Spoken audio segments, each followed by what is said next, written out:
On a fait le choix d'aller sur des sous-populations de patients qui présentent cette difficulté à entendre dans un environnement bruyant plus tôt et plus fortement, et c'est le cas du diabète de type 2.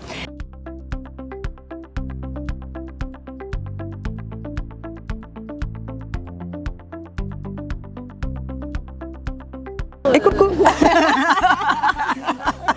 On est Silcare, donc c'est une société qui est spécialisée dans les sciences auditives.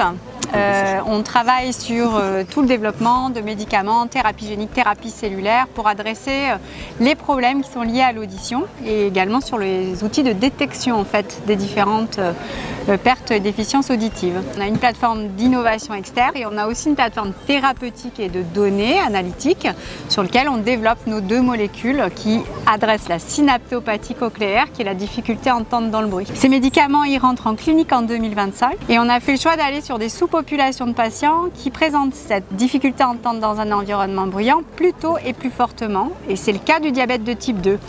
Et là, je vais passer la main à Sylvie et Susanna qui vont vous expliquer le poster qui nous a valu ce magnifique prix, qui est un poster qui nous a aidé justement à identifier la synaptopathie cochléaire chez les patients diabétiques de type 2.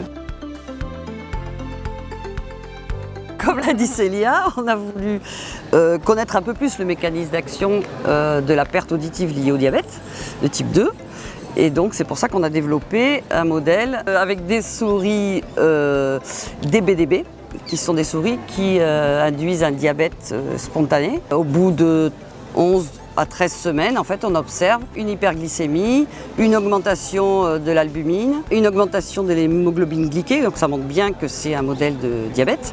Et à côté de ça, on a mesuré donc l'audition. On voit qu'on a une augmentation des seuils auditifs, une diminution de l'activité des cellules ciliées externes. On est allé voir en histologie les ribbon synapses, qui est donc la connexion entre les neurones et les cellules ciliées, et on a vu qu'il y avait une diminution du nombre de synapses. On en a conclu qu'il y avait bien une synaptopathie et ça nous a permis de confirmer l'intérêt en fait, d'aller sur un traitement sur la synaptopathie chez les patients diabétiques.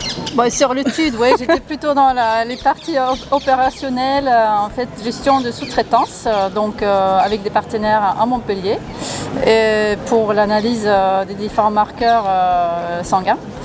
Et j'ai aussi participé très concrètement à amener les échantillons des souris qu'il fallait analyser dans l'heure qui suivait du prélèvement.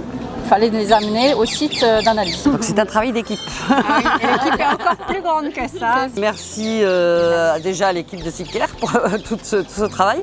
Et puis à l'AFSI, tous les partenaires en région. À l'ensemble de notre écosystème, je pense qu'on a un écosystème tellement riche aujourd'hui qu'on anime aussi, on y contribue je pense par nos efforts et on est ravis de faire partie de cette superbe équipe, tout le monde a le sourire, enfin, c'est vraiment une belle association, cette association française des sociétés de services et d'innovation.